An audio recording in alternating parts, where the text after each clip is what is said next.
Jadi, gue tuh punya pengalaman yang cukup intimate, asik intimate. Gue tuh punya pengalaman yang cukup indah karena, di 2 tahun atau 3 tahun lalu di sini, gue ketemu sama dia. Gue mungkin, mikir kalau gue nggak ketemu sama dia, gue nggak akan ada di dunia ini. Maksudnya, gue nggak akan ada di industri ini, industri yang indah ini.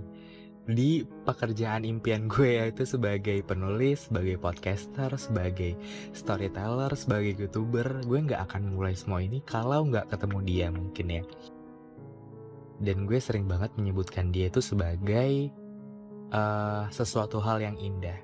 Yang kalau gue ngeliat dia tuh, gue jadi bisa bikin ribuan atau bahkan jutaan puisi dan berbagai diksi yang indah, yang bahkan tuh diksinya kayaknya kalah indahnya deh dengan parasnya dia. Asik, udah mulai-mulai ini nih, udah mulai-mulai halu nih. Jadi, iya gue ketemu sama dia waktu itu. Sebelumnya sih gue udah kenal dia dari lama dan untuk negur dia dan minta kenalan, menurut gue itu sangat teramat sungkan karena gue sadar diri gue siapa sih. Nah, tapi pada akhirnya waktu itu gue nggak tahu kenapa gue memberanikan diri buat kenalan dan buat minta kontak personnya dan akhirnya kita chatan kan. Lama kemudian kita banyak tukeran tentang pribadi masing-masing, kita kenalan satu sama lain. Gue nggak nyangka aja sesuatu hal yang indah bagai bintang di langit itu bisa gue raih dan bisa gue tatap lebih dekat. Nah, mungkin begitu. Sebenarnya dari dulu tuh gue udah sering banget lihat dia dari jauh.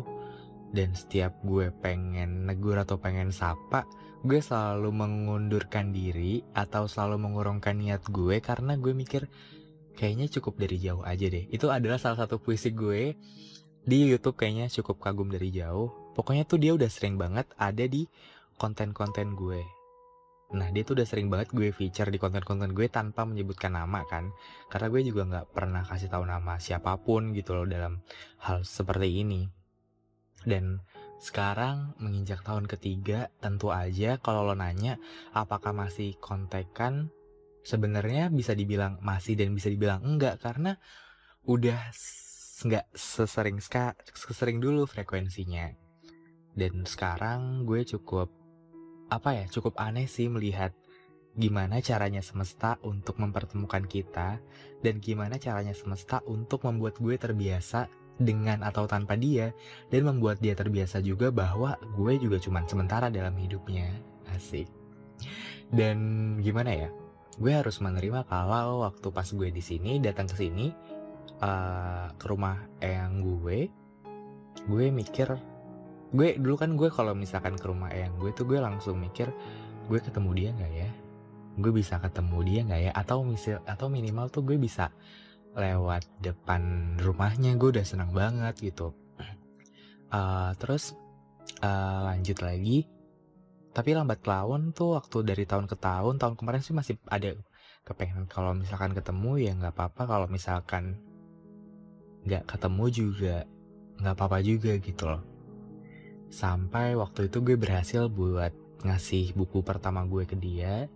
Dia bilang makasih dan itu tuh obrolannya sangat sebentar banget karena udah tidak satu frekuensi. Lo ngerti kan kalau misalkan lo udah ketemu sama orang lama yang udah gak satu frekuensi, yang udah jauh banget gitu gapnya. Jadi kayak agak kurang menyenangkan juga kalau harus ngobrol lama-lama. Dan akhirnya sampai di tahun ketiga sekarang, gue bisa bilang dan gue bisa menyimpulkan sesuai dengan judul podcastnya, tanpa dia gue biasa-biasa aja kok. Iya, gue udah sampai di tahap itu. Sampai di tahap yang mana mau lo peduli sama gue, mau lo perhatian sama gue, atau mau lo jauh dari gue juga gue nggak apa-apa karena gue jadi sadar bahwa hidup gue ternyata bakal gini-gini aja kok. Karena gue nggak butuh sama seseorang yang iya, oke iya bener indah banget. Oke iya bener banget kayak dia tuh lebih indah dari diksi-diksi yang gue bikin mungkin. Tapi terus apa? Emang kita bisa dikasih makan dengan keindahan doang? Emang kita bisa bahagia atau tenang gara-gara parasnya yang menawan gitu doang? Enggak kan? Karena kita juga butuh seseorang yang bisa ngerti kita, yang bisa jadi tempat pulang buat kita, yang bisa ngertiin kita, bukan cuman tentang seseorang yang hadirnya justru bikin kita insecure, bukan tentang seseorang yang hadirnya bikin kita merasa kurang dan merasa, kok gue nggak pantas ya sama dia. Atau mungkin lo sedang di fase ini juga.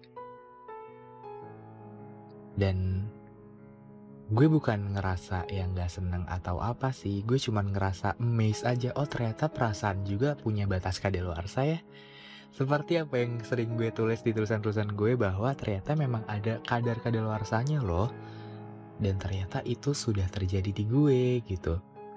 Dan sekarang gue nggak tahu lo ada di mana dan gue juga nggak tahu apa yang sedang dan akan lo lakukan ke depannya karena gue hanya akan bisa berdoa semoga dimanapun lo berada lo selalu baik-baik aja deh, gitu aja.